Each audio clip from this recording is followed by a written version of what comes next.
Selamat menjalankan ibadah puasa bagi yang menjalankan.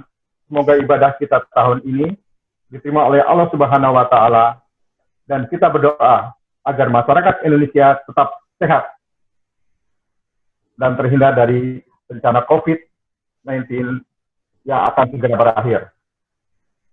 Baiklah, Bapak dan Ibu sekalian, konsultasi kali ini akan menghadirkan Dr. Ahmad Sentika, spesialis anak MAK, dengan tema apa yang bisa kita lakukan untuk menurunkan stunting di masa pandemi ini. Sebelum kita mulai, peserta yang terdaftar sampai saat ini adalah 47 kabupaten, dan diskusi akan dibagi dalam beberapa sesi. Dan jika peserta ingin bertanya, dapat langsung tekan icon tangan. Nanti panitia akan membantu untuk unmute ya. Dan silakan bertanya langsung kepada para pembicara. Diskusi ini akan berlangsung dari pukul 13 hingga pukul 15, yang akan dipandu oleh Dr. Tono Rustiano, MM. Baiklah, sebelum kita mulai, mari kita berdoa untuk bangsa Indonesia ini, khususnya untuk para pejuang kesehatan yang sedang menangani kasus COVID-19. Berdoa, saya persilakan.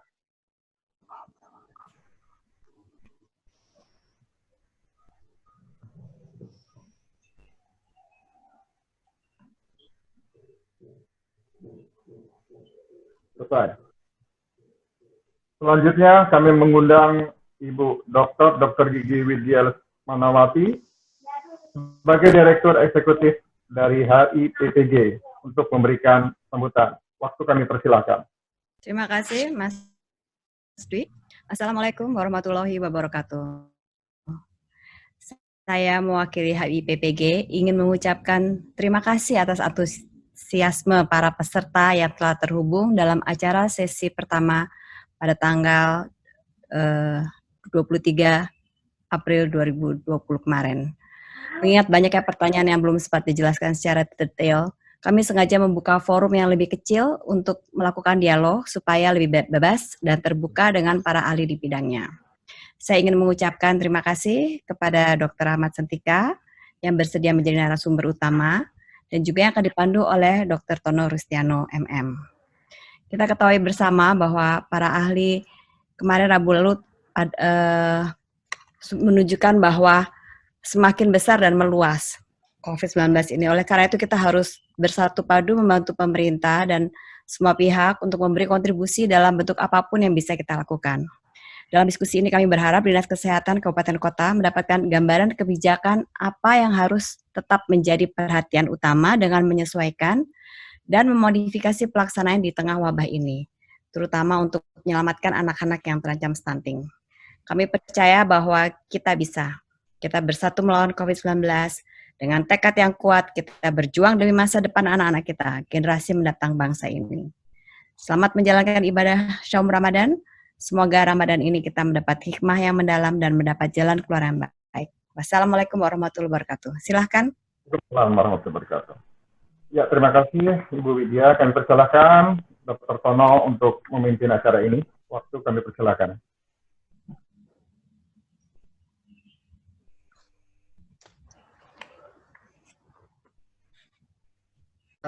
Mas Dwi dan Ibu Widya,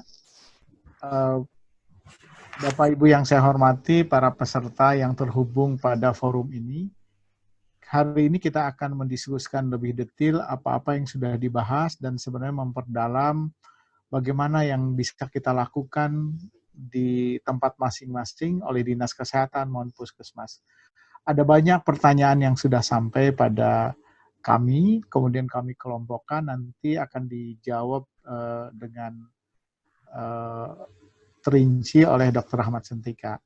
Nah, narasumber utama kita kali ini adalah Dr. Ahmad Sentika. Kita ketahui adalah seorang dokter anak, juga ahli kebijakan, dan Dr. Ahmad sudah siap kira-kira? Siap. Ya, baik, kita masuk nanti mekanismenya, ada pertanyaan yang sudah masuk, kita selesaikan. Nanti kalau kita ada waktu, kita minta ada pertanyaan langsung dari teman-teman di daerah. Dr. Ahmad, ini ada pertanyaan mungkin bisa ditampilkan oleh di layar. Pertanyaan yang pertama. Yang pertanyaan Tan, yang pertanyaan yang Mas tadi yang pertanyaan dari Word. Ya. Baik. Nah, ini. Jadi pertanyaannya banyak soal gini, Dr. Ahmad. Apa yang harus dilakukan di puskesmas, terutama kegiatan posyandu, karena orang sekarang nggak boleh keluar, harus physical distancing dan sebagainya. Padahal kita harus memantau pertumbuhan anak. Jadi kira-kira itu pertanyaan yang banyak sekali, mulai dari Gorontalo sampai ke Timur Tengah dari NTT. Jadi mereka menanyakan apa yang bisa dilakukan di posyandu untuk memantau pertumbuhan, padahal kondisinya kita tidak boleh keluar. Kira-kira begitu, Dr. Ahmad. Silakan. Ya. Assalamualaikum warahmatullahi wabarakatuh. Taqabbalallahu wa minna wa minkum siyamana wa siyamakum. Semoga amal kita di bulan puasa ini diterima Allah Subhanahu wa taala. Ada beberapa kelompok ya yang tadi sudah dibikinkan kelompoknya. Kelompok pertama ini ada pertanyaan dari 9 orang, dari mulai Pak Sukarni Ismail dari seksi KIA dan gizi Dinas Kesehatan Gorontalo, dari Lampung Mesuji Adib, Pak Adib ya, Utama Putra. Kemudian Saprudin Dimas dari pendamping balita stunting di Dinas Kesehatan Kota Surabaya, Otong Kusmana, pengelola program gizi Dinkes Tasikmalaya, Triyuni Kusmadani, Kasih Kesehatan Keluarga Gizi Masyarakat Dinas Kesehatan Bondowoso, Ibu Fadilah Sapriani, Nutrition Puskesmas Kecamatan Kembangan, Krisna Aviani, Nutrition Puskesmas Ciracas dari Jakarta, ini dua-duanya, Tira Aswitami dari CSD Spesialis UNICEF di Banda Aceh, sampai Ibu Marina Ari Pratawa, Pelaksana Dinas Kesehatan Timur Tengah Utara NTT ya, di Keva kalau tidak salah, kalau yang Timur Tengah Utara, era utara ini.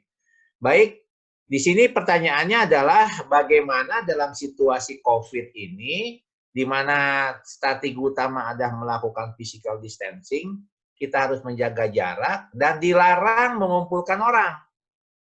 Nah, karena itu satu-satunya jalan adalah puskesmas harus membuat video conference dengan mereka-mereka yang bermasalah. Atau ada petugas puskesmas yang melakukan home care dengan menggunakan APD. Datanglah ke rumah-rumah. Saran saya di beberapa tempat di puskesmas, saya di Tangerang Selatan, di Subang, gitu, dilakukan dengan cara dicari dulu yang, kan ada PSW, pemantauan wilayah setempat, di mana yang gizi buruk itu ada warnanya merah, gizi kurang berwarna kuning, dan gizi baik yang berwarna hijau. Utamakan dulu yang merah, yaitu yang sekarang dalam kondisi gizi buruk, terutama yang 2 atau 3 tahun ke bawah. Nah, mereka harus diberikan makanan-makanan yang kita menyebutkannya spesifik, yaitu makanan khusus ya, namanya makanan khusus yang sudah diterangkan di tempat lain, yaitu olahan pangan untuk gizi khusus, dan ini semua kan sudah diterangkan. Pangan khusus untuk gizi khusus ini, PKMK ini ada di Permenkes nomor 29 tahun 2019. Ya, di sana bisa menggunakan khusus untuk minuman-minuman yang khusus menangani gizi buruk ini, yaitu yang mereka bentuknya elementary diet, yaitu protein dalam bentuk asam amino, karbohidrat dalam bentuk glukosa, lemaknya dan asupan asam lemak, vitaminnya mikronutrien, dan lain sebagainya. Ada osmolaritetnya lebih tinggi, di mana kita sebutnya formula 75 dan formula 100. Nah, petunjuk teknisnya silahkan dibaca di Permenkes 29 tahun 2019.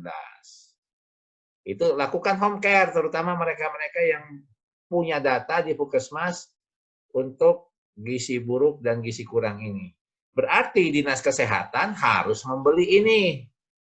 Nah, jadi tidak boleh tidak, ini program nasional khusus, walaupun ada COVID, kalau mereka tidak dilayani oleh puskesmas, tidak diperhatikan yang gizi buruk, nanti mereka akan jatuh ke usia 3, 4, 5 tahun tidak bisa diperbaiki lagi. Sehingga angka stunting akan meningkat. Nah, pesan dari Kementerian Kesehatan, kemarin Ibu Dr. Gigi Saras, Kepala Direktorat Kesehatan Paskes Dasar, jadi dalam webinarnya menyatakan bahwa tolong puskesmas itu harus juga memperhatikan program-program 12 program utama ini. Nah, jadi mudah-mudahan Anda semua yang ada di daerah silahkan melakukan yang namanya home care. Nah, yang kedua, kalau bisa bikin video conference. Bagi yang ingin mendampingi video conference, silahkan WA ke saya, nanti saya bantuin. Atau datangin sajalah Dinas Kesehatan Kabupaten Kotanya, biasanya sudah punya bagaimana melakukan video conference dengan berbagai macam ya, ada Zoom, ada webinar, ada cloud ya, dan sebagainya. Jadi puskesmasnya dikumpulkan gitu dengan nomor HP-nya, dan kemudian puskesmasnya dengan mereka-mereka dengan orang tua yang masuk dalam kategori gizi kurang dan gizi buruk. Demikian Pak Tono, nomor 2-nya silahkan naik. Nah, untuk kedua, Parlin Sitomorang dari Sudinkes Kepulauan Seribu, di Jakarta juga nih, Kepala Seksi P2P. Bagaimana tip melakukan revisi anggaran? Pak Sitomorang, di Dinas Kesehatan itu ada 3 di Sudin itu ya. Ada 4, ada Yankes, ada Kesmas, ada P2P, dan ada yang namanya SDK. Nah, khusus untuk COVID ini, kita punya 3 kegiatan utama. To prevent, to detect, to respond. To prevent, tugasnya Kesmas. Di Puskesmas namanya UKM. Di situ banyak sekali bagaimana merangkak ke masyarakat, terutama 12 program PISPK, salah satunya tadi stunting sudah diterangkan. Bikin 2 strategi, pakai video conference atau pakai kunjungan rumah. Yang kedua, P2P ini tugasnya surveillance, penemuan kasus. Jadi orang-orang yang ODP, PDP itu harus dilacak. Siapa saja di Kepulauan Seribu itu yang terdaftar sebagai ODP dan PDP. Nah, mereka harus diisolasi. Kalau rumahnya tidak layak, di mana rumah itu isinya 8-10 orang, padahal ada yang ODP, PDP, itu harus diisolasi khusus. Tanggung jawabnya Sudinkes. Jadi bikinlah tempat khusus. Di situ kumpulkan semuanya. Tapi kalau dengan orang tanpa gejala, orang gejalanya ringan, sedang, itu cukup diisolasi rumah atau isolasi bersama ya. Rumah COVID biasanya nyebutnya. Nah, gejalanya apa? Batuk, pilek, panas. Kalau sudah sesak, itu harus dirujuk ke rumah sakit. Dirujuk ke rumah sakit karena di sana memerlukan ya sampai ventilator, sampai isolasi, sampai ICU ya. Tidak bisa ditangani di rumah. Jadi kirimkan ke sana. Nah, khusus untuk kegiatan-kegiatan ini, dari mana anggarannya? Kalau anggarannya nggak ada kan susah. Nah, kemarin sudah diputuskan oleh Kementerian Dalam Negeri, nanti saya sampaikan keputusan Menteri Dalam Negerinya, kita harus melakukan refocusing namanya. Uang-uang rapat, uang-uang perjalanan dinas, dihilangkan semua, diarahkan untuk 3 hal. To prevent, to detect, dan to respond. Respon itu adalah untuk penanganan UKP. Di puskesmas tetap harus menerima mereka semua, di mana petugas IGD atau dokter-dokter dan perawatnya menggunakan baju khusus, baju APD, dia berada sebelum pendaftaran. Jadi tidak boleh langsung masuk pendaftaran. Di depan pendaftaran harus di screening. Kalau batuk, pilek, panas, sesak, masukkan ke merah. Tapi kalau hanya batuk, pilek, dan masih tenang, ya kasihkan ke kuning. Tapi kalau batuk, pilek saja tenang, ringan, ya sudah pulangkan lagi dengan memberikan obat. Obatnya berikan antibiotik dan antivirus. Antibiotiknya kalau bisa azithromycin. Antivirusnya namanya banyak kan, ada isprinol, ada isoprenosin, cuma 2 macam itu. Nah, petunjuk-petunjuk tekniknya sudah ada. Jadi mereka itu SDK-nya harus membeli bagaimana biaya untuk melakukan to prevent, pencegahan. Bagaimana melakukan deteksi sampai membeli obat, baju APD. Bagaimana mempersiapkan rumah sakit rujukan. Nah, itu semuanya harus dilakukan dengan refocusing dari anggaran yang tersedia. Begitu Pak Parlin ya. Tan, lanjut Tan. Baik, Pak. Lanjut pertanyaan berikutnya. Jadi ada pertanyaan, ini peran pemerintah daerah, terutama untuk keluarga yang miskin, punya ibu hamil, dan balita. Ini sebenarnya tadi soal banyak kasus yang akan bertambah, terutama stunting dan balita pada kondisi seperti ini. Jadi ingin tahu, mestinya daerah harus ngapain, Dr. Rahman? Iya, tadi sudah saya sampaikan tugas Dinas Kesehatan Pemda itu hanya 4. Kabid Kesmas mempersiapkan namanya to prevent, mencegah. Nah, siapkanlah pencegahan itu, penjagaan yang 12 program tadi ya, program PISPK, dari mulai angka kematian ibu, kelas ibu hamil, kan di situ semua. Kemudian gizi, kemudian air bersih, ada 12 tuh semuanya. Silahkan dibuat prevent-nya, khususnya prevent untuk COVID. Nah, khusus untuk resiko tinggi, ada program nasional prioritas, nomor 1-nya adalah angka kematian ibu. Berarti siapkanlah ibu hamil dengan resiko tinggi. PWS-nya harus dikumpulkan. Kemudian ada program TBC. Nomor 2, program nasional kedua. Nomor 3, imunisasi. Nomor 4, stunting. Nomor 5, PTM. Dan nomor 6-nya JKR. Itu semua harus disiapkan. Nah, khusus untuk penanganan keluarga miskin, kita sudah punya kesepakatan bahwa yang dimaksud dengan keluarga miskin adalah yang saat ini mempunyai peserta PBI. Jadi jangan lagi netapkan lagi orang miskin, tapi udah peserta PBI aja.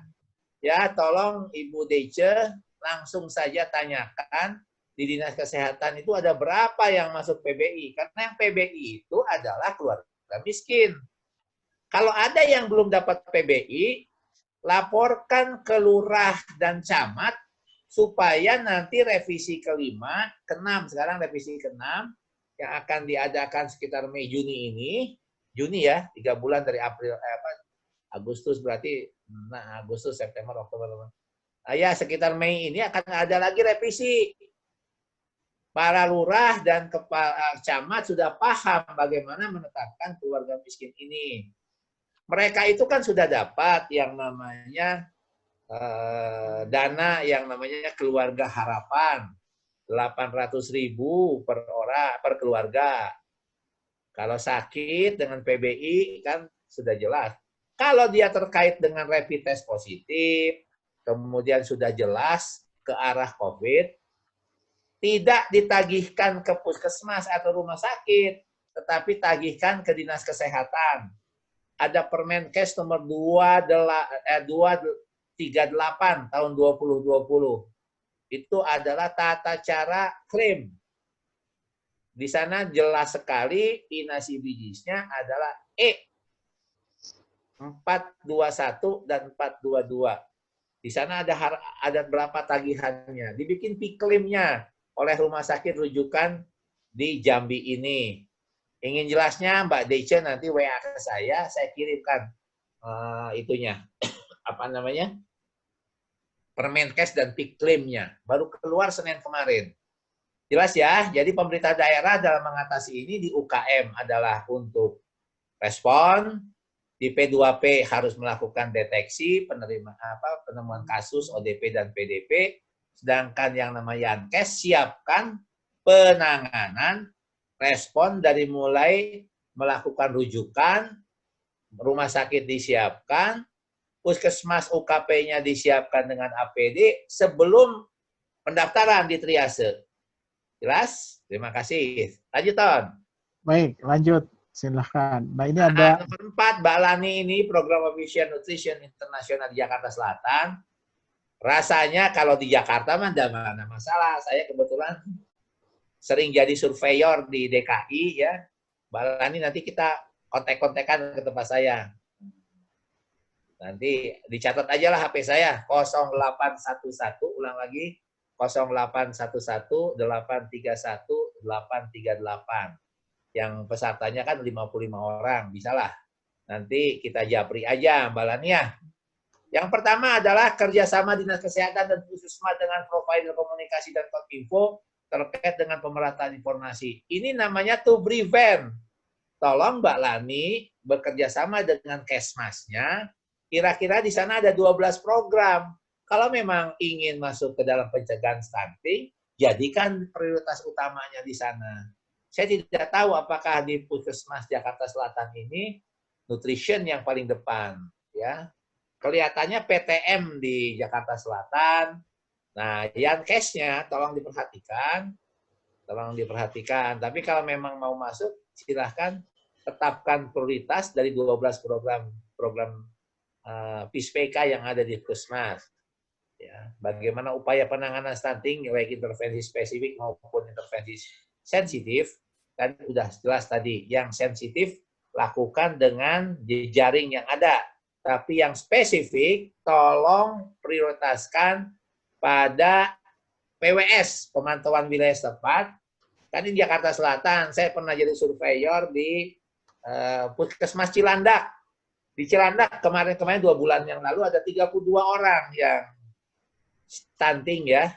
Nah, salah satunya karena memang penyakitnya bukan karena kekurangan gizi, tapi penyakitnya yang agak sulit.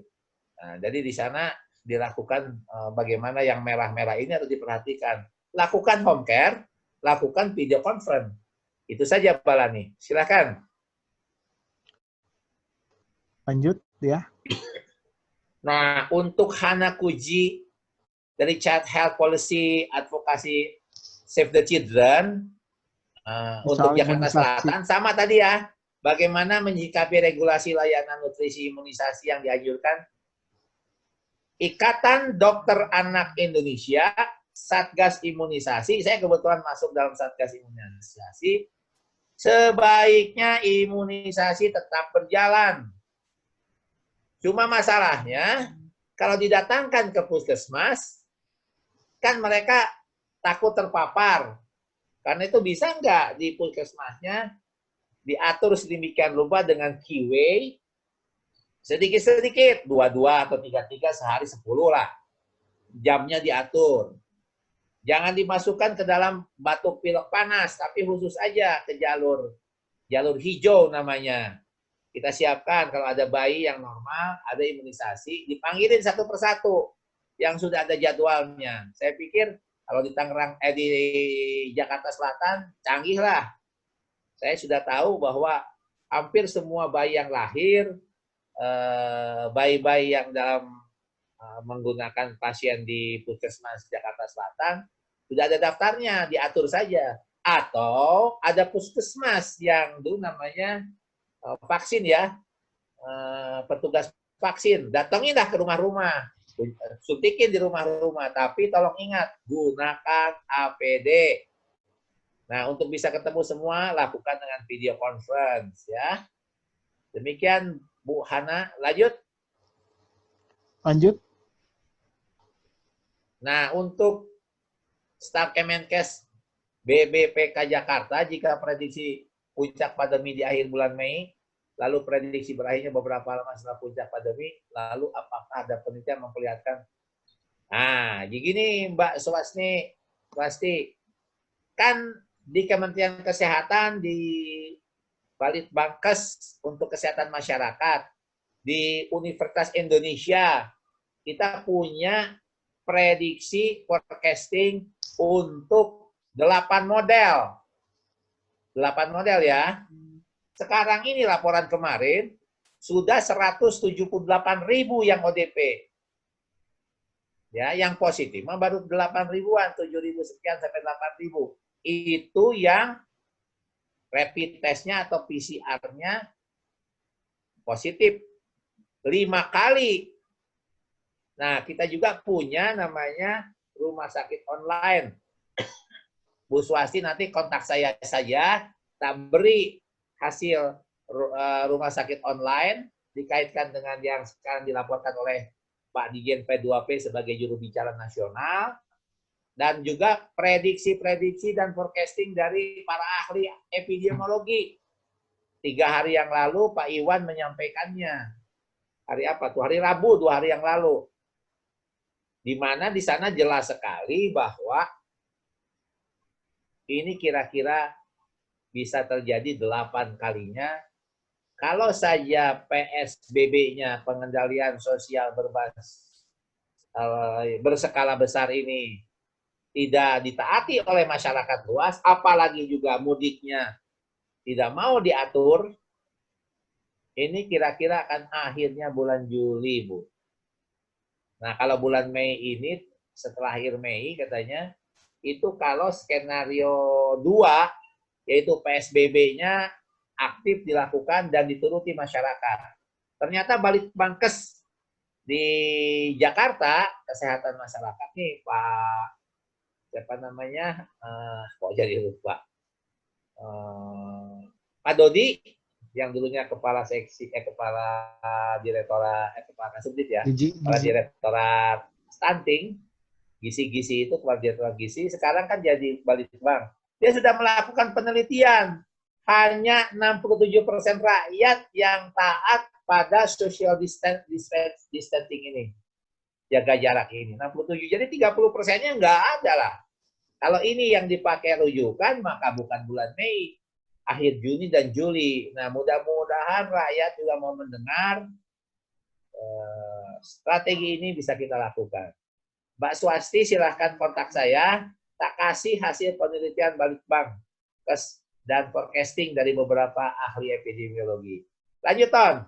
Baik, Dr. Ahmad. Ini ada tambahan pertanyaan barangkali oleh ini dari Ibu Wardiah. Apakah Ibu Wardiah bisa langsung menanyakan barangkali, atau saya bacakan? Mungkin bisa difasilitasi Mas Dwi untuk Bu Wardiah nih, dari mana ya? Jadi menanyakan, kami melakukan kunjungan rumah, Dr. Ahmad, untuk memantau tadi seperti anjurannya Dr. Ahmad, tumbuh kembang balita, sekaligus imunisasi. Nah, apakah dalam kondisi sekarang itu ideal nggak dilakukan? Jadi mengikuti anjuran tadi Dr. Ahmad, mereka melakukan kunjungan ke rumah untuk memantau tumbuh kembang dan sekaligus melakukan imunisasi. Nah, gimana ini resikonya, baik bagi pasien maupun bagi petugas? Ini pertanyaan dari Banyu Asin. Ya. Jadi intinya kan tadi sudah saya sampaikan, home care ya. Kalau berada di Jakarta, di Botabek, Bekasi, Bogor, kemudian Tangerang, Kota Tangerang Selatan, Kabupaten Tangerang, itu kan bisa didatangi dengan mobil ya. Jadi mobil puskesmasnya tolong datanginlah ke kampung-kampung, ke rumah-rumah itu didatengin. Terutama yang resiko tinggi ya, yang masuk dalam gizi merah, gizi buruk, begitu ya, gizi kurang, berikan PMT-nya ke sana. Tapi yang imunisasi juga ada program khusus.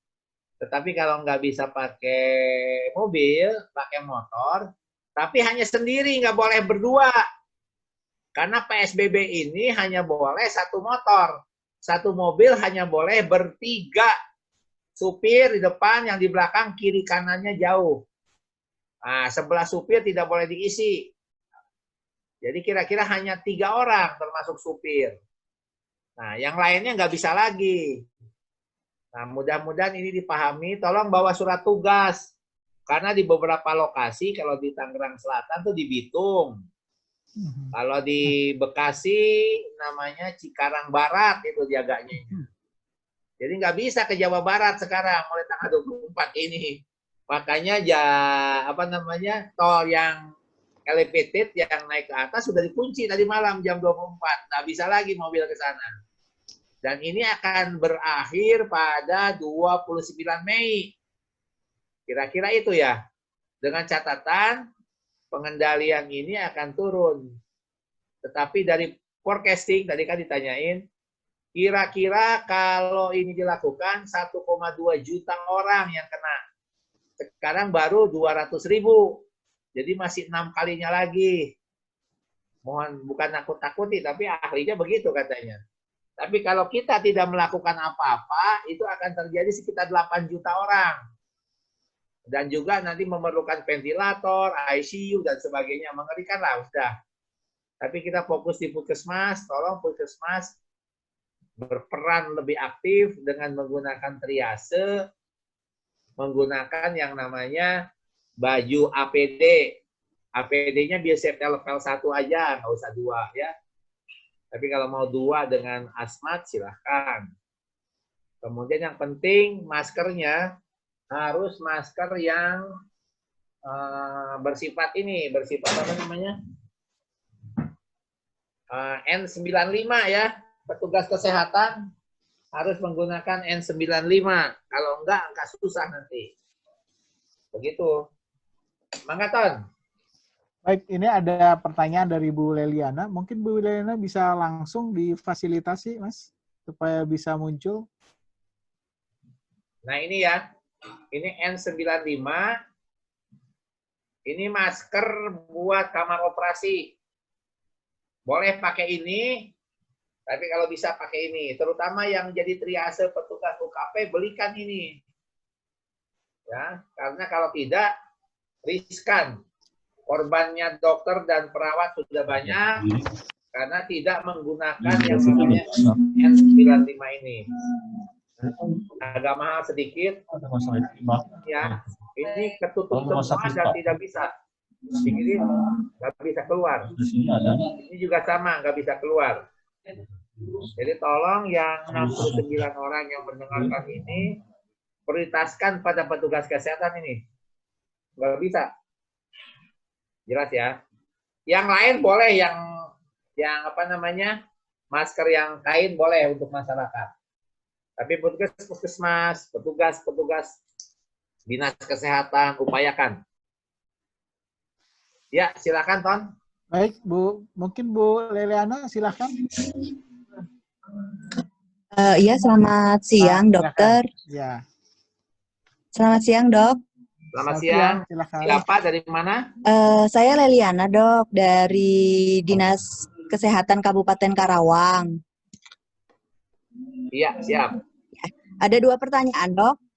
Yang pertama terkait dalam masa pandemi COVID ini, apa upaya atau langkah strategis kita dalam penurunan stunting, karena banyak terbentur dengan aturan-aturan baru seperti misalnya tidak boleh melakukan koordinasi, rapat-rapat koordinasi, padahal kan dalam penanganan stunting ini kita justru lebih banyak untuk melakukan koordinasi.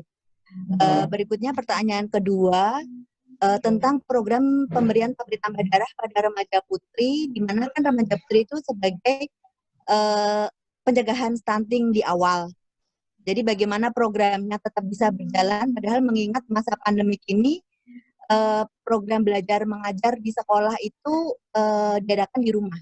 Mungkin itu, dok, untuk pemberian tablet tambah darahnya. Terima kasih. Jadi Mbak Leliana gini, tadi kan sudah saya sampaikan. Prioritaskan nomor 1 itu untuk gizi buruk, gizi kurang, ibu resiko tinggi. Nah, itu yang diambil sebagai program prioritas. Lakukan dengan home care. Jelas ya? Nah, tapi kalau untuk yang anak sekolah, coba kontak kepala sekolahnya masing-masing, ikut di dalam program video conference sekolah itu, kita jadi narasumber setengah jam aja bagaimana tablet ini diberikan. Nah, tinggal tabletnya mau dibagiin gimana? Anaknya kan banyak, 1.000 orang, susah juga. Iya. Boleh juga dibagikan ke sekolah-sekolah. Nanti sekolahnya yang bagiin ke orang tua. Nah, susah juga ya. Nah, mendingan dicari aja yang aneminya. Sudah ada program anemi, kan ada penjaringan anak sekolah. Sekolah. Kemarin bulan apa tuh ya? Bulan, kalau tidak salah, Oktober, November, ada tuh daftar penjaringan anak sekolah. Ada nggak daftarnya? Kan nggak semua banyak anak sekolah. Tapi yang ada masalah aja, yang anemi berat. Nah, itu aja. Jadi kita tinggal lihat berapa orang orangnya. Iya. Nah, kalau Terima bisa, kasih. kalau di Kerawang mah kan video conference-nya lumayan. Iya. Ini aja lah Belidani, nanti kontak saya, kita bikin video conference. Saya bisa untuk 100 orang bisa bikin. Jadi Leliana nanti kita bantuin mana puskesmasnya, suruh puskesmas membagikan. Ya. Ya. Ya, terima kasih, Dok. Ya. Baik, terima kasih Bu Leliana. Tadi Dr. Ahmad juga sudah memberikan akses kalau mau mengadakan forum-forum khusus untuk di Karawang. Berikutnya mungkin itu kan tinggalnya di Kerawang tuh. di Cikarang. Batas Kerawang sama Bekasi dikit lah. Sekarang utama batasnya. Kita bikin ton khusus buat Karawang dan Bekasi, ya. Baik. Nah, berikutnya mungkin bisa difasilitasi untuk Bu Purwanti Agustini ini. Silahkan Bu Purwanti kalau bisa menyampaikan secara langsung.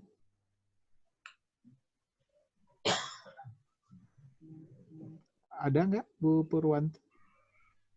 Ya, Bu Purwanti. Atau saya bacakan aja Dr. Ahmad. Jadi boleh, silakan.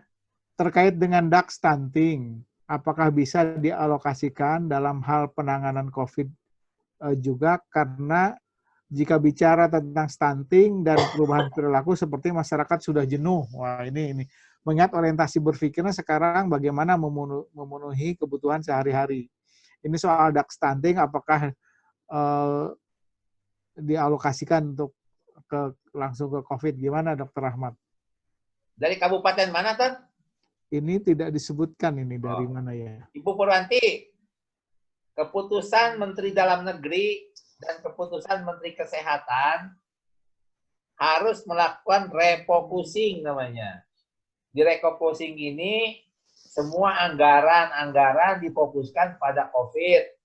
To prevent, to detect, to respond. Tetapi yang direfocusing adalah anggaran-anggaran yang terkait dengan perjalanan dinas, rapat-rapat, pertemuan, yang begitu-begitu. Nah, sedangkan program nasional, saya sudah dapat juga perintahnya katanya, itu tetap harus jalan. Terutama program nasional 1, 2, 3, 4, 5, dan 6. Nomor 1 kan tentang penurunan angka kematian ibu. Jadi tolong ristinya dipahami, tata cara melakukan penanganan ibu hamil yang resiko tinggi sampai rujukan, sampai resusitasi bayi baru lahir, tetap bisa dilakukan dengan caranya, yaitu dengan video conference. Jadi tadi Bu Purwanti bikin aja video conference. Saya latih juga boleh. Neonatal resusitasi ya, menolong bayi bernapas, boleh tuh silahkan. Nah, siapa yang melakukannya? Puskesmas dengan Poned yang punya masalah, punya tempat untuk melahirkan. Tapi kalau ada masalah harus ke rumah sakit rujukan yang ada Ponednya. Begitu ya. Nah, yang kedua yang berkait dengan TBC. TBC itu tetap harus ada pembagian obat dan petugas P2TB harus membagikannya. Tolong yang membagikan obat jangan orangnya datang ke puskesmas, kitanya yang datang ke rumah-rumahnya. Caranya apa? Atau ke RT-nya, RW-nya. Gitu. Yang imunisasi itu sudah saya sampaikan, kita home care. Yang stunting kita juga home care dan video conference, terutama yang gizi buruk. Iya, ya. Nomor 5-nya PTM, terutama yang lansia-lansia. Nah, yang terakhir JKN. JKN biarkan saja kabupaten kota yang nangani begitu. Baik, Ton, silakan. Baik, Dr. Ahmad sebenarnya memperjelas dari pertanyaan yang sudah disampaikan tadi tentang home care. Sebenarnya bagaimana detailnya home care bisa dilakukan, terutama tadi untuk yang pada saat sekarang gizi buruk di rumah nih, seperti itu. Jadi bagaimana dinas juga didorong supaya home care itu bisa dijalankan. Apa yang bisa kita usulkan nih dalam kondisi seperti ini? Dan apakah juga, ini banyak pertanyaan juga, apakah dana desa itu bisa dipakai untuk kegiatan kesehatan terutama? Begitu, Dr. Ahmad. Ya, terima kasih. Saya sudah dapat peraturan Menteri Desa nomor 6 tahun 2020 dan nomor 20 tahun 2020 itu perbaikan pada nomor 19 tahun 19. Ya. Dinyatakan bahwa program prioritas untuk penggunaan dana desa yang tahun 19 kan ada tuh. Itu sekarang dirubah dengan nomor 6 tahun 2020 yang isinya menempatkan nomor satunya COVID-19.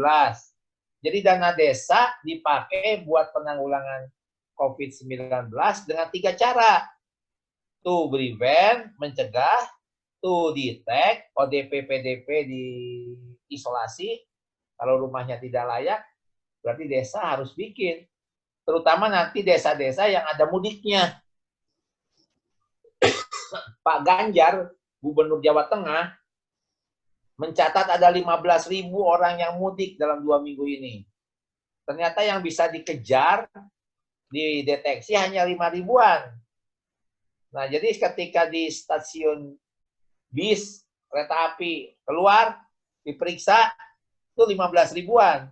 Tapi yang ketangkap oleh kecamatan dan desa, hanya 45.000 aja. Mungkin 11.000-nya pindah tempatnya, di mana nggak jelas. Nah, kalau dia berasal dari Jakarta, dari Jawa Barat, dari Banten, kita sudah jadi orang ODP. Jadi kalau saya ke Bandung, saya diisolasi 2 minggu. Saya ke Semarang, saya diisolasi walaupun saya sudah di rapid test negatif, saya sudah di CT scan segala macam sebagai tenaga kesehatan. Walaupun negatif-negatif, tetapi saya karena berasal dari daerah Tangerang Selatan yang sudah ditetapkan sebagai epicentrum dan sudah dinyatakan PSBB, yang nggak bisa. Jadi para pembantu rumah tangga, para pekerja, para warung tegal, mulai tadi malam tanggal 24 sudah tidak bisa masuk, Pak. Jadi kalau mau ke Jawa Tengah, nggak bisa lewat tol. Pasti lewat jalan arteri, jalan tol bawah, jalan tol atasnya udah nggak bisa. Sampai Kerawang Barat, diperiksa. Kalau ngaku kerja di Jakarta, mau mudik ke Jawa Tengah, kecuali orang Kabupaten Kerawang dan Kabupaten Bekasi boleh masuk. Tapi yang lainnya nggak bisa, harus balik lagi. Diputarkan tuh di jalan tolnya. Jadi tolong jangan mudik sampai 29 Mei. Begitu. Nah, kalau petugas kesehatan, petugas-petugas lain yang punya tugas, ya silahkan bawa kartu tugas. Saya boleh masuk kemana-mana, karena saya punya surat tugas dari Kementerian Kesehatan, dari Dinas Kesehatan Tangerang Selatan, dari Banten, dan sebagai tim ahli saya punya surat tugasnya, dan saya juga punya tanda pekerja sebagai Dewas Hasan Sadikin misalnya. Saya mau ke Bandung boleh aja, tetapi ya sudah, mendingan video conference aja sama Bandung. Begitu sekarang ya. Silakan, Ton. Baik, ini ada Pak Sarifudin. Ada Pak Sarifudin dari mana untuk meminta penjelasan. Barangkali bisa difasilitasi langsung Pak Sarifudin untuk bisa menyampaikan langsung ke Dr. Ahmad. Silakan Pak Sarifudin. Pak Sarifudin, silakan.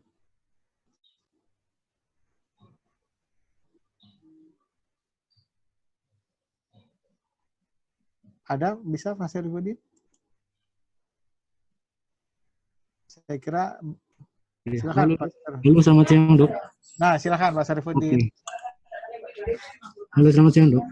Selamat siang. Iya dok, ini saya ingin menanyakan terkait dengan dokter tadi menganjurkan bahwa kita melakukan kunjungan balita stunting dan kunjungan balita gizi bulanannya melalui home care.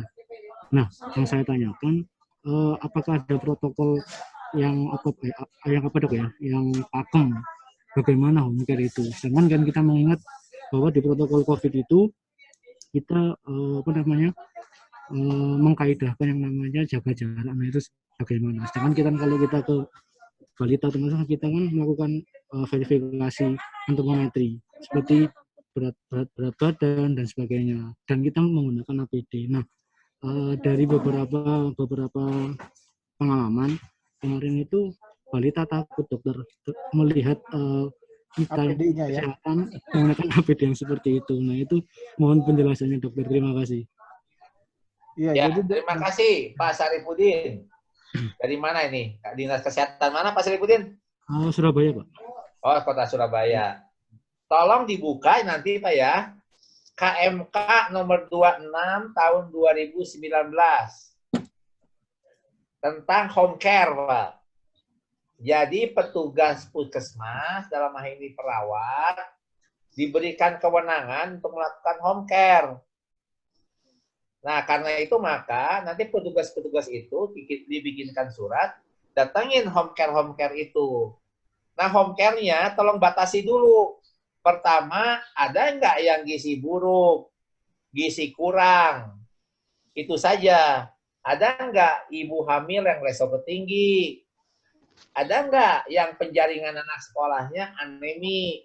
Ini saya tanya, Bu. Nah, gitu. Jadi yang bermasalah aja. Ada nggak lansia yang umurnya lebih dari 70 tahun lah, jangan 60 ya, 70 tahun. Atau yang mana saja terserah. Nah, khusus untuk yang melakukan home care dalam rangka pencegahan, UKM yang nangani, biarkan puskesmas yang nangani, Pak. Jangan dinas kesehatan. Dinas kesehatan tugasnya menyediakan SDK-nya, bahan-bahannya, alat-alatnya, sistemnya. Saya pikir kalau kota Surabaya ya, kan udah canggih. Bikinlah video conference dengan puskesmas dan rumah-rumahnya, asal ada HP-nya kan bisa. Nah, lakukan. Tetapi kalau ketemu yang gizi buruk, ketemu yang gizi, apalagi puskesmasnya sudah diakreditasi kan di Surabaya, banyak, dia punyalah PWS dengan peta wilayah setempat yang bermasalah. Begitu Pak Sarifudin. Ya, baik dokter, terima kasih. Ada tambahan lagi Pak Sarifudin? Mungkin satu lagi dokter. Iya, silahkan. Terkait dengan ini, tadi kan menjelaskan bahwa alokasi dana stunting dialokasikan ke dana desa. Nah, bagaimana nasib kita ini yang tidak ada desa, tapi kelurahan semua dokter? Apakah dasar hukumnya sama atau bagaimana dokter? Terima kasih. Apa kata itu terlalu kecil suaranya? Iya. Jadi Dokter Ahmad tadi kan ada dana desa bisa dipakai untuk stunting. Sedangkan di Surabaya karena kota itu tidak ada desa, tidak ada dana desa. Gimana caranya? Kalau yang namanya wabah, itu tanggung jawabnya ada di Dinas Kesehatan Provinsi. Provinsi itu tugasnya ada 7. 1 yang bersifat pelatihan. 2 yang bersifat penyusunan regional. Yang ketiga yang bersifat pelayanan kesehatan di daerah perbatasan. Yang kelima penyediaan pembiayaan kesehatan. Nomor 7-nya itu salah satunya adalah bagaimana provinsi itu menangani wabah. Saya pikir Dinas Kesehatan Provinsi Jawa Timur sudah punya lah. Nah, apalagi di kota Surabaya, pasti Dinas Kesehatannya, Ibu Risma dan kawan-kawan sudah menempatkan di mana titik-titiknya apa yang mau dilakukan. Tapi tolong batasi dalam 3 aja, to prevent, to detect, to respond. Untuk detect itu cari orang yang positif ODP, PDP, yang ringan-ringan, isolasi rumah, yang sedang isolasi rumah. Kalau rumahnya tidak layak, ya terpaksa Surabaya harus bikin isolasi yang kayak di Jakarta itu ada Wisma Atlet, di Tangerang Selatan ada GOR, di Sumatera Selatan ada stadion yang bekas PON itu. Nah, itu lakukan. Nah, jadi sekarang di Surabaya di mana kira-kira yang bisa menempatkan orang-orang yang dengan ODP PDP yang harus isolasi rumah, rumahnya tidak layak. Kalau nanti semua kena nanti satu rumah itu. Nah, sedangkan yang sedang dan berat, terutama yang perlu isolasi, perlu pengobatan, dan perlu sampai ke respirator di ICU, cirinya adalah sesak ya. Hidungnya kembang kempis, dadanya retraksinya ada, namanya retraksi interkostal, retraksi epigastrik, pernapasan cubing hidung, itu tanda-tanda sesak. Nah, kemudian bisa juga screeningnya lewat rapid test. Bisa juga standarnya pakai toraks foto. Nah, kalau ada di toraks foto itu gelas yang pecah, seperti gelas pecah begitu hancur, sudah harus dirawat itu. Kalau enggak nanti satu rumah itu kena semua. Gitu ya. Ini ada kriterianya dari Kementerian Kesehatan bagaimana. Mungkin kalau masih punya waktu, Ton, tolong slide nomor 23, 24, 25 dipaparin. Jadi biar nanti pertanyaannya, masih ada berapa orang yang bertanya? Udah, mungkin Mbak Balki silakan ditayangkan saja yang slide biar dijelaskan. Nah, ini dibuka, Pak Ton. Ini alur penerimaan pasien di puskesmas. Jadi puskesmas itu harus menyiapkan intensif gawat darurat, IGD ya, unit gawat darurat, instalasi gawat darurat. Dilakukan triase menggunakan APD. Sekarang IGD-nya jangan di ruang UGD-nya. Triasenya di meja sebelum pendaftaran. Kalau ringan, sedang ringan, dan bukan ada kaitan dengan batuk pilek panas, silahkan daftarkan, langsung layani di poli, khususnya poli MTBS ya, poli ibu hamil. Sedangkan yang ringan-ringan di luar batuk pilek panas, silahkan poli umum melakukan. Yang lansia yang mau dapatkan tensi dan sebagainya. Tapi tolong diatur, datangnya jangan lebih dari 100 orang gitu. Kalau biasanya diatur jamnya saja. Kursinya, kursi tunggunya harus 1,5 meter jaraknya. Itu saja. Nah, sedangkan yang ada batuk, pilek panas, masukkan ke kuning. Layani oleh IGD, poliklinik. Tapi kalau ada sesaknya, batuk pilek panas, ditambah sesak dan berat, langsung masukkan ke tenda khusus, langsung rujukan ke rumah sakit rujukan. Nah, rumah sakit rujukannya harus punya di Dinas Kesehatan. Saya di Tangerang Selatan punya rumah sakit Sentra Medika. Jadi kita larikan ke Sentra Medika. Rumah sakit swastanya dari 12 ada 7. Jadi larikan ke rumah sakit swasta ini. Sekarang rata-rata rumah sakit swastanya penuh. Sentra Medikanya 74 tempat tidur, hari ini katanya sudah 50. Jadi 20 lagi gimana tuh? Susah kan? Nah, kemudian yang ODP, PDP langsung saja masuk ke gelanggang olahraga. Ada tempat rekreasi di Tangerang Selatan, di Ciater namanya. Ada 600 tempat tidur dan ruangan, meja. Dan kita masukin ke situ.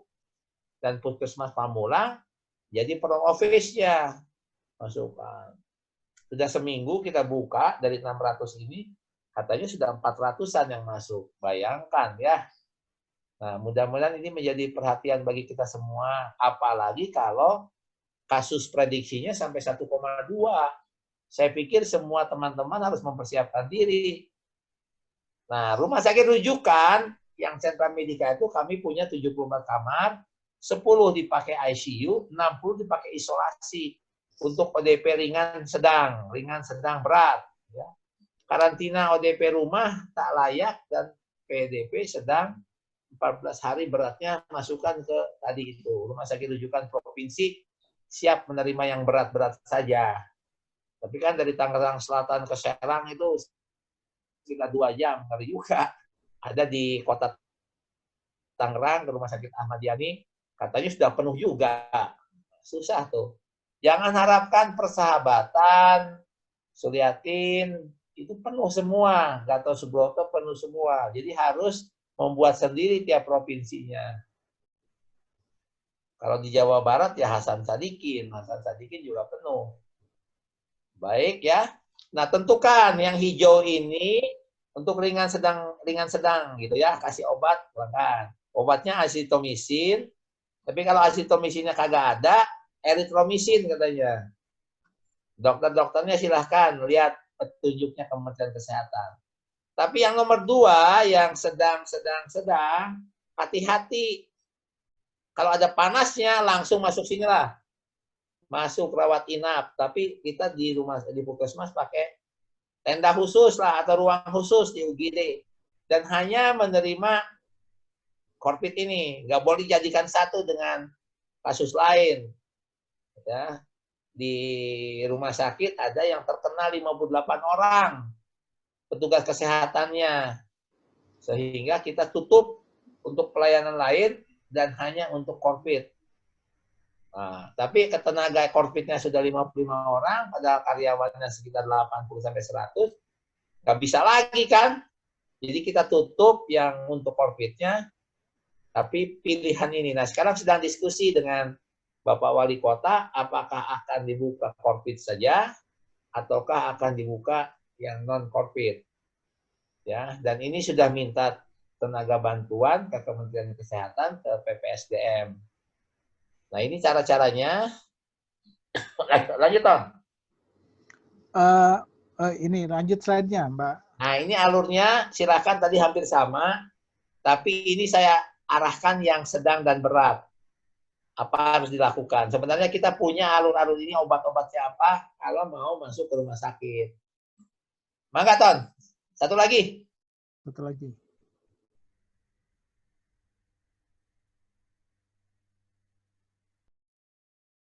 Yang di rumah sakit isolasi harus begini. Ini di IGD yang di triase pakai gini.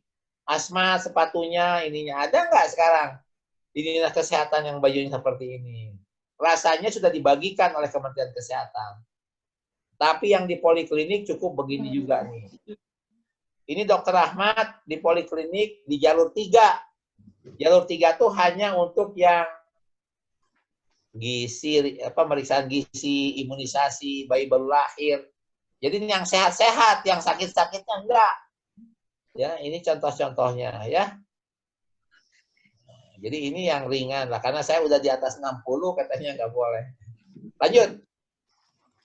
Mungkin ada masker bedah N95, pelindung wajah, kemudian ada yang namanya pelindung mata. Ini pelindung wajah, tinggal ditempelin begini. Atau saya pakai ini. Tuh. Kacamata khusus. Atau yang tempat berenang itu, yang baju bersih yang buat berenang kan suka ada tuh. Saya punya di sana di belakang tapi nggak dibawa nih. Itu tinggal dipasang aja. Yang penting ada ini, di atasnya kasih topi. Kasih topi khusus. Udah pada pinter lah. Biasanya ini. Kalau di Puskesmas, tolong Permenkes 27 tahun 2017 dibaca tentang pencegahan penanggulangan infeksi. Ada 7 tahap. tahap pertama harus ada tim di puskesmas yang nangani PPI, peningkatan mutu dan keselamatan pasien. Yang kedua, harus ada register resiko, di mana saja kemungkinan infeksi dari pasien masuk sampai pasien keluar. Yang ketiga, harus ada gerakan cuci tangan. Semua petugas puskesmas harus paham cuci tangannya. Nomor 4, harus ada kewaspadaan standar. Yang bertugas menerima pasien, harus ada 5 atau 6 yang harus dilakukan. 1, harus cuci tangan setiap mau memeriksa pasien. Yang kedua, pakai APD. Sedek lagi nih, satu lagi Ton, yang barusan di belakang tuh. Pakai APD. Yang kedua dari belakang Ton. Nah, yang APD ya. Kemudian alat-alatnya harus steril. Linennya mesti bersih. Tindakannya aseptik dan antiseptik. Pembuangannya, limbahnya harus dibuang secara B3. Kalau nggak B3 nanti ketularan tuh sama virusnya. Jadi 6 langkah kewaspadaan standar.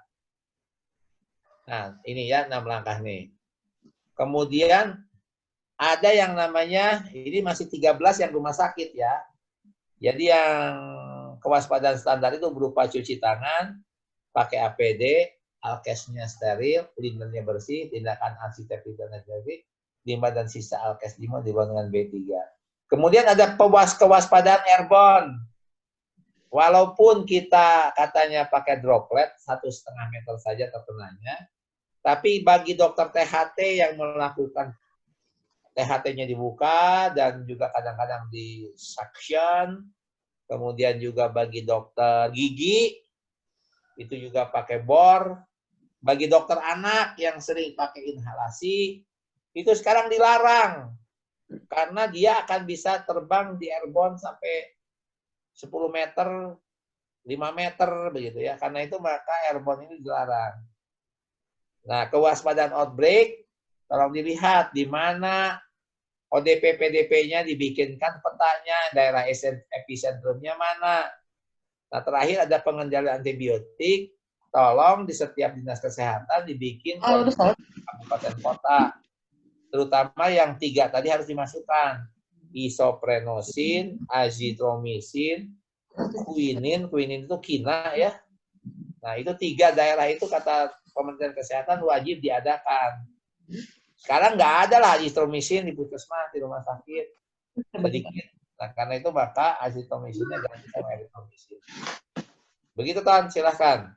Baik, ini ada Ibu Harlina, Ibu Hani Herlina dari Dinkes Garut. Saya kira Bu Hani bisa menggambarkan dulu kondisi Garut seperti apa, lalu juga sampaikan pertanyaan langsung kepada Dr. Ahmad. Karena kita juga pengen tahu seperti apa sih kondisi di daerah-daerah pada saat ini. Silakan Ibu Hani Herlina. Ya, terima kasih Dr. Nok. Assalamualaikum, Dr. Ahmad. Waalaikumsalam, Mbak Erlina. Ya, ini mungkin kedua kalinya ya dok, saya bertemu dokter yang waktu itu dokter ke Garut, ke Puskesmas Tarogong. Ya. Nah, jadi kalau kondisi di kami itu memang kalau secara masalah pandemik itu, sekarang Garut memang sudah red zone ya, dengan adanya beberapa kasus yang terkonfirmasi positif, dan juga ada kasus yang meninggal. Nah, ini terkait dengan tema mengenai pembahasan masalah stunting di era pandemik ini. Kami juga kan masih merencanakan untuk pemberian makanan tambahan nih untuk balita stunting. Meskipun saat ini memang belum realisasi karena terkait harus ke lapangan itu.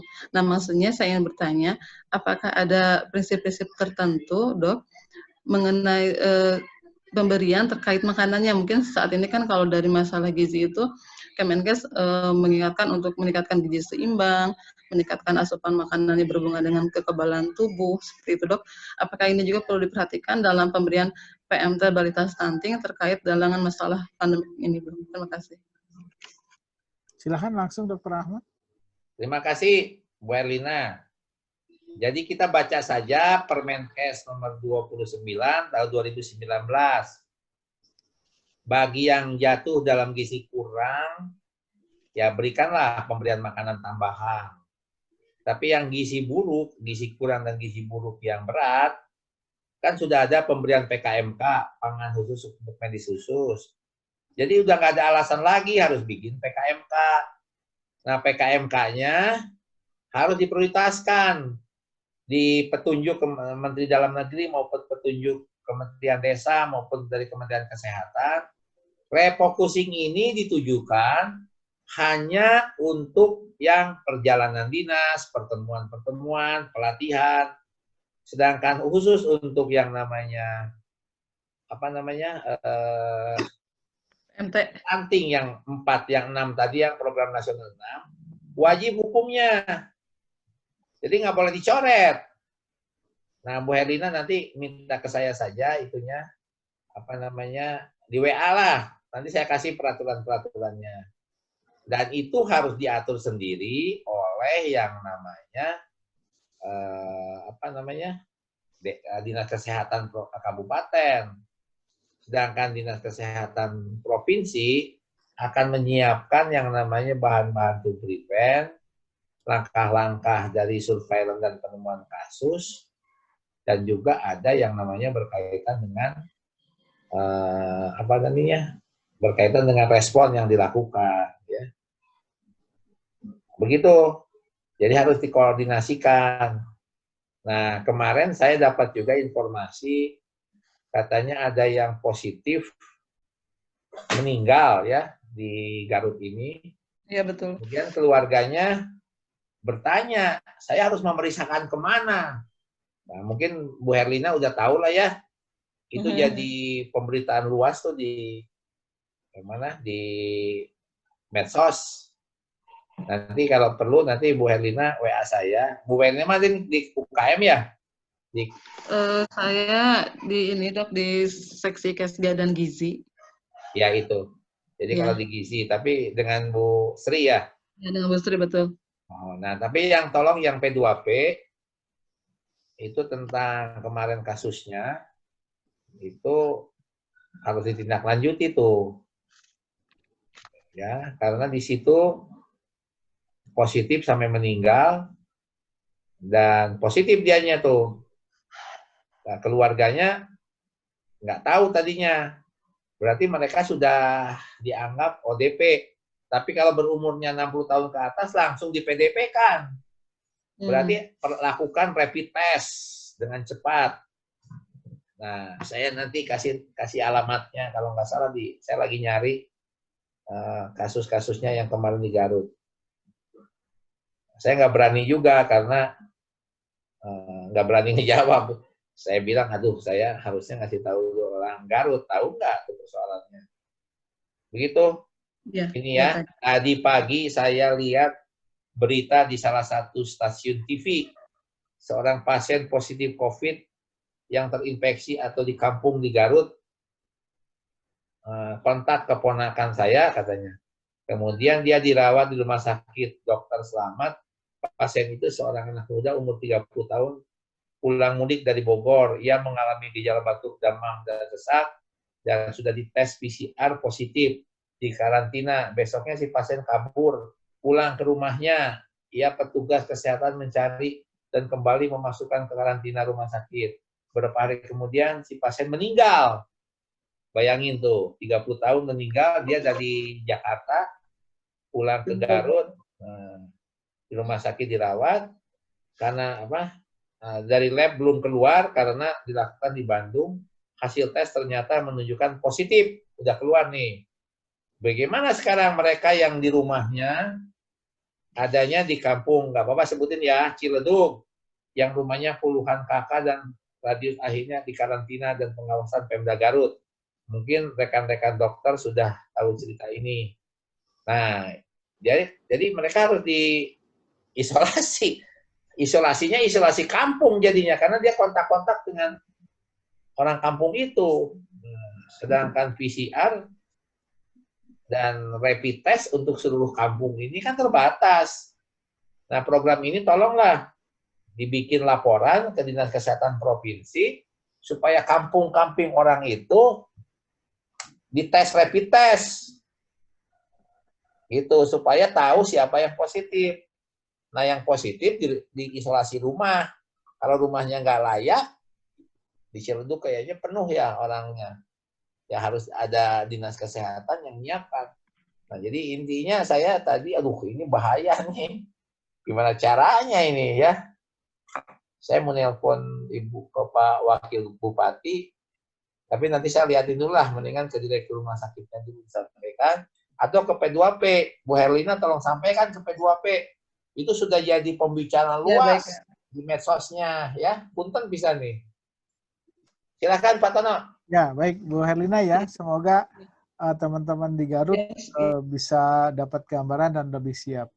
Ini ada Ibu Yufi, barangkali Ibu Yufi boleh langsung difasilitasi untuk bertanya secara lisan. Silahkan Bu Yufi.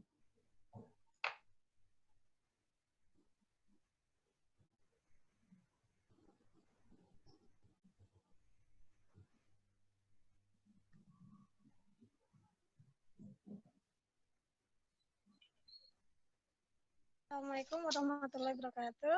Waalaikumsalam. Dr. Ahmad, di sini kan kami di Puskesmas, dari Puskesmas Komeng itu banyak kasus yang dari Goa, dari Sulawesi itu. Tapi untuk hasil tes rapid testnya kami belum laksanakan, masih di Sangatta, kami rujuk ke Sangatta semuanya. Untuk di desa itu kami tuh harus bagaimana, karena mereka pulang dari Goa itu sekitar bulan Maret akhir. Nah, sedangkan mereka di ODP rumah, di isolasi rumah, tapi mereka jalan-jalan gitu loh, Dok. Gimana yang harus kami lakukan untuk desa-desa tersebut gitu, Dok? Ya, itu masalah utamanya. Ketaatan pada petunjuk untuk tinggal di rumah, menjaga social distancing, penelitian Kementerian Kesehatan hanya 67%. Berarti 33%-nya melanggar, ya termasuk dia. Harusnya dia dari Sangatta di ODP-kan tinggal di ruangan, di rumahnya, tapi malah jalan-jalan. Ya berarti satu kampung ini bisa kena, harusnya diperiksa lah. Tapi kan susah tuh periksa rapid test-nya. Jadi sudah saja sekarang yang pulang dari daerah epicentrum merah, terutama dari kota Makassar. Kan sekarang udah banyak di kota Makassar tuh. Berarti sudah jadi zona merah tuh Makassar. Goa kan dekat sama Makassar. Iya, betul. Apalagi Sangatta ya. Iya. Sangatta itu Kalimantan Timur. Kalimantan Timur juga Sangattanya, Bontang, mana lagi tuh, ada 5 kalau nggak salah, sudah dinyatakan sebagai epicentrum di Kalimantan Timur. Nah, jadi semua yang pulang mudik dari Kalimantan Timur, tolong di ODP-kan.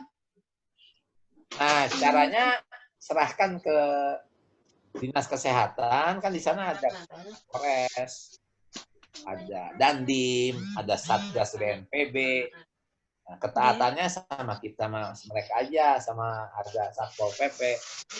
Saya kemarin bicara dengan SKPD seluruh Jawa Barat, mereka siap melakukan ini. Jangan puskesmas yang nangani, jangan. Ya. Iya, Pak. Siap. Soalnya kami baru ngetes baru kemarin baru sekitar 2 minggu yang lalu kami rujuk, itu sekitar banyak sih yang positif. Tapi bukan positifnya bukan belum COVID sih, tapi masih positifnya baru ditesnya apa itu, Dok? Rapid test. Belum. Rapid test baru rapid test aja positif. Terus keluarga juga udah dites dan yang positif udah kami rujuk. Gini, tolong putuskan rapid test pertama di Goa itu positif aja. Karena mau nungguin sampai 5 kali keburu meninggal tuh kayak yang di Garut tadi. Gitu. Dia nggak bisa dikeluarkan. Padahal sudah 2 kali. Kalau di Kementerian Kesehatan lalu diperiksanya sampai 5 kali. Buat ngapain lah, susah aja. Udah kalau rapid test positif, anggap aja iya. Gitu. Rapid test itu berarti sudah kena sekitar 1 minggu yang lalu. Kenapa? Karena rapid test itu yang diperiksa antigen, antibodi. Antibodinya itu yang diperiksa itu IgM dan IgG. Kalau IgM-nya positif berarti masa inkubasi itu bisa menular kemana-mana. Kalau IgG-nya positif berarti sudah 3 bulan, 2 bulan, 3 bulan yang kenanya. Indonesia kan baru Maret dinyatakan. Iya. Nah, jadi kalau gitu pasti IgM-nya yang positif rapid test-nya. Udah langsung aja jadi suspekan. Ya, gitu. diisolasi langsung. Kalau bisa isolasi rumah, kalau enggak isolasi rumah sakit. Nanti dibayar sama negara. 421 itu suspek. 422 itu adalah kasus terkonfirmasi. Nah, kalau mau tahu keputusan menterinya, cari keputusan KMK ya, keputusan Menteri Kesehatan nomor 238 tahun 2020. Ketik aja itu. Ada tuh urutan-urutannya ya. Iya. Makasih, Pak. Makasih. Makasih, Dok. Baik, terima kasih Bu Yufi. Dr. Ahmad masih ada pertanyaan ini soal keterbatasan karena PSBB, terutama untuk bagaimana pelatihan peningkatan kualitas bagi petugas dan kader yang sementara ini tidak bisa. Dari mana? Dan dari Dinas Kesehatan mana? Ini dari Ibu Rita Herawati. Nah, nggak tahu nih dari mana nih. Karena kita gini aja, susah amat sih. WA penyelenggara bisa Ibu Balkis, bisa Pak Dwi, bisa Dr. Ahmad, bisa Dr. Tono ya, atau saya aja lah 0811. Ulang lagi, 0811-831-838. Kumpulkan dulu pesertanya. Bikinkan WA group. Nah, setelah ada WA grupnya, WA saya. Nanti kita fasilitasi bikin Zoom atau bikin cloud, bikin mana-mana kita bisa WA. Janjian hari apa gitu. Ya. Asal jangan Selasa dan jangan Rebo dan Jumat. Tapi hari Senin. Boleh aja asal pagi hari misalnya. Kalau pagi boleh. Ya. Saya masih belum punya, tapi kalau Selasa, Rebo, Kamis, Jumat jam 1 sampai jam 3 itu penuh tuh. Sekarang tinggal harinya aja atau janjian aja lah harinya apa. Nanti saya ajarkan itunya. Apa yang harus dilakukan di rumah sakit, apa yang harus dilakukan di puskesmas, gitu ya. Gitu, Mbak. Mangaton, silakan. Baik, terima kasih. Dr. Ahmad, mungkin bisa digambarkan, mungkin sebagai rangkuman buat teman-teman, bagaimana contoh yang sudah dijalankan yang paling bagus, misalnya di Tangerang Selatan, koordinasi antara pimpinan, misalnya wali kota, kemudian ke dinas, sampai ke puskesmas. Karena kita butuh model mungkin teman-teman di lapangan, bagaimana yang sudah bagus dilakukan. Saya dengar memang di Tangerang Selatan, kebetulan Dr. Ahmad ada di sana, sudah melakukan gerakan yang komprehensif sehingga bisa berjalan dengan baik. Mungkin bisa digambarkan detail, Dr. Ahmad. Terima kasih. Jadi saya ada 3 ya yang sudah bagus per kabupaten itu. Pertama, Kota Tangerang Selatan. Kedua, Kabupaten Tangerang. Ketiga, Kabupaten Subang. Kemudian provinsinya Jawa Barat. Ya, mungkin sebentar lagi Provinsi Banten. Nah, di sana dibikin dulu satu grup, namanya WA Group. WA Group dari pimpinan-pimpinan tingkat kabupaten kota. Kemudian khusus yang Kesmas, kumpulkan petugas Kesmas yang ada di puskesmas. Misalnya di Banten, ya di mana di Kota Tangerang Selatan ada 24 puskesmas, yang masuk ke sananya adalah khusus untuk UKM, pencegahan. Kemudian ada juga yang pakai Kesmas. Kesmas itu dikoordinasi antara seluruh direktur rumah sakit, baik swasta maupun pemerintah, ditambah dengan Ikatan Dokter Indonesia, Ikatan Dokter Anak Indonesia, ditambah petugas UKP di puskesmas semua. Nah, kita punya jaring khusus. Nah, pada hari-hari tertentu kita bikin pengayaan, namanya peningkatan kemampuan puskesmas, tenaga kesehatan, rumah sakit dalam penanggulangan COVID ini. Jadi kita selesaikan 1 minggu 1 kali. Nah, kemudian kita ajarkan kalau rumah sakit berarti iklimnya yang harus diserahkan. Nanti tinggal diisi. Inasi bijisnya 421, 422. Dibayar tuh. Kalau sampai masuk ICU dibayar 15 juta sehari. Kalau masuk ke ruangan isolasi dibayar 12 juta. Kalau masuk ke ruangan perawatan biasa 10 juta. Termasuk obat dan sebagainya. Kan lumayan. Ya, tapi kalau puskesmas, karena puskesmas tidak ada di BPJS, yang bayarnya Kementerian Kesehatan ya, BPJS itu hanya verifikasi. Nanti diverifikasi oleh BPJS, kalau sudah oke, klaimnya diserahkan ke Kementerian Kesehatan, P2JK dan Yankes, dari situ keluar uangnya dibayarin langsung dari rekening ya ke rumah sakit. Nah, ini kan penting tuh. Nanti yang Kesmas juga silahkan. Yang deteksi-deteksi bagaimana kita melakukan pemantauan untuk ODP, PDP, dan sebagainya. Di luar itu juga kita boleh melakukan penanganan PIS-PK yang 12 tadi, tapi satu-satu lah. Kematian ibu, stunting gitu ya. Nah, ini cara-cara ini kita atur saja.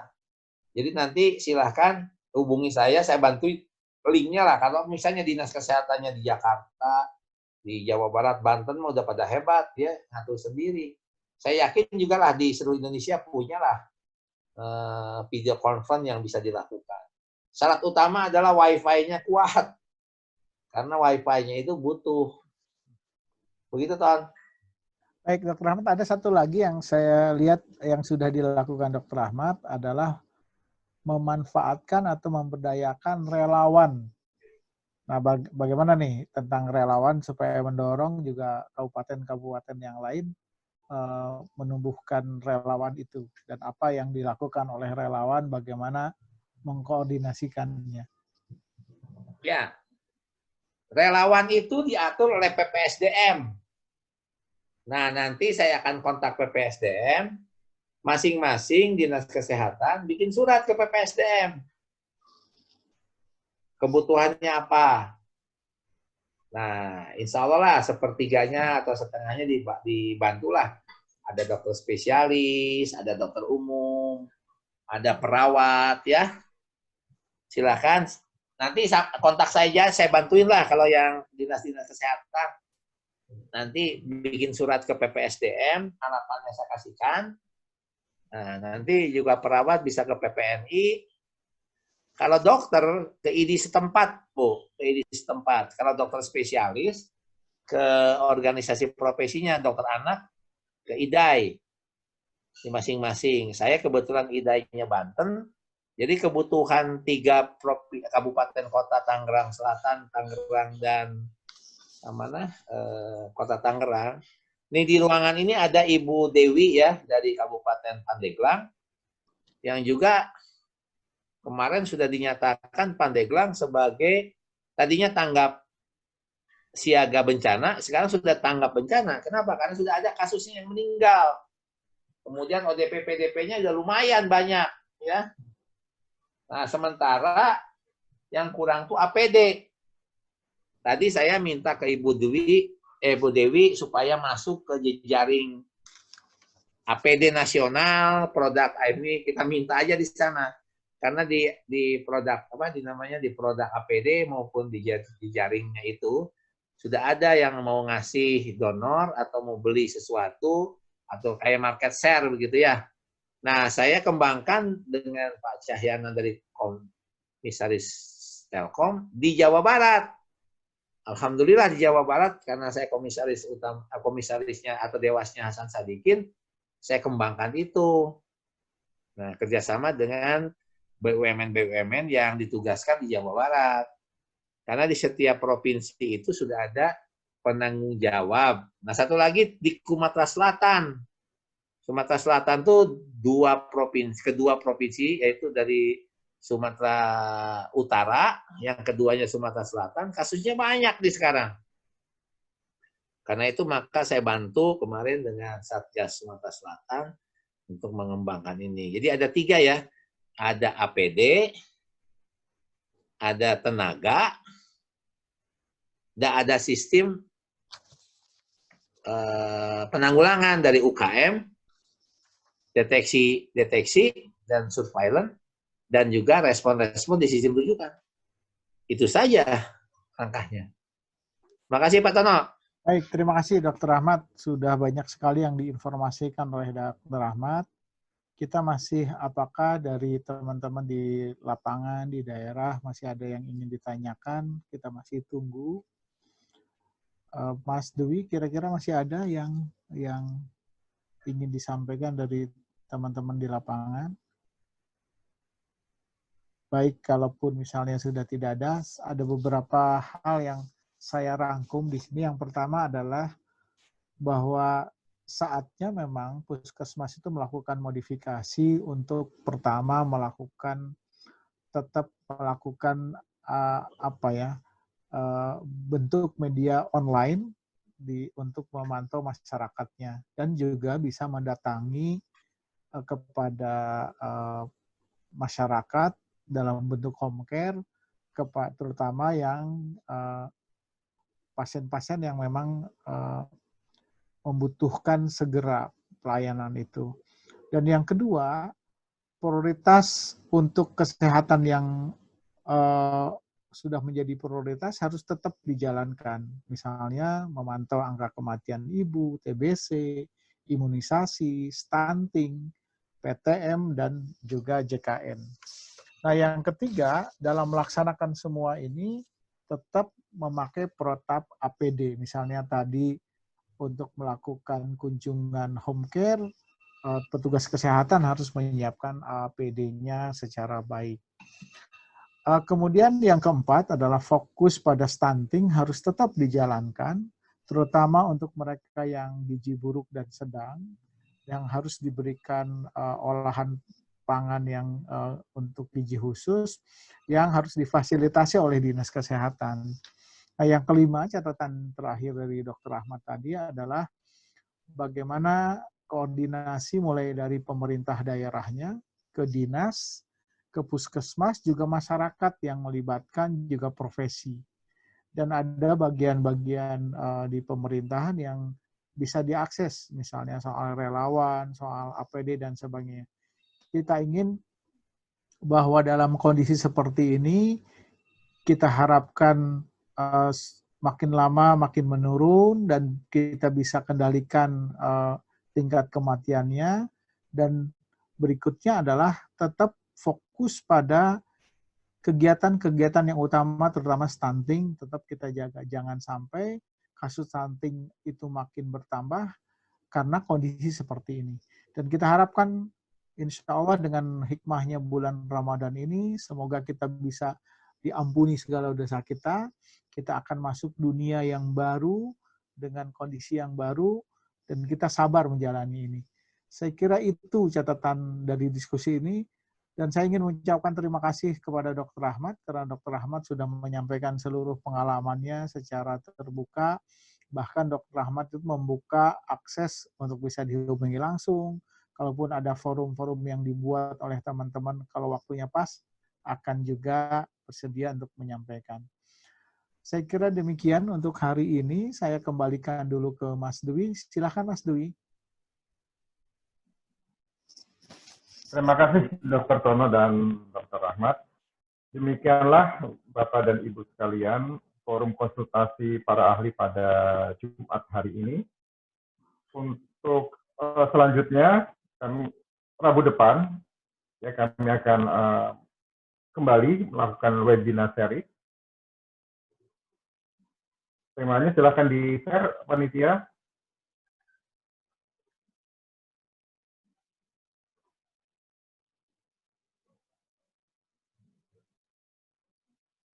Ya. Temanya adalah kesiapan daerah dalam penanganan pandemi COVID dan prioritas stunting. Dalam hal ini yang berbicara adalah Dr. Pauda, tentang relokasi anggaran kesehatan di daerah. Tadi ada beberapa pertanyaan juga terkait dengan ini. Yang kedua adalah dari Dr. Anies Samsul Widodo, penggunaan dana desa selama pandemi COVID. Semoga diskusi hari ini bermanfaat bagi Bapak dan Ibu sekalian. Tidak lupa kami mengucapkan terima kasih dan permohonan maaf apabila dalam pelaksanaan kegiatan ini ada beberapa hal yang di luar dari teknis. Terima kasih. Saya mengucapkan wassalamualaikum warahmatullahi wabarakatuh. Salam Indonesia sehat. Waalaikumsalam warahmatullahi wabarakatuh. Waalaikumsalam warahmatullahi wabarakatuh.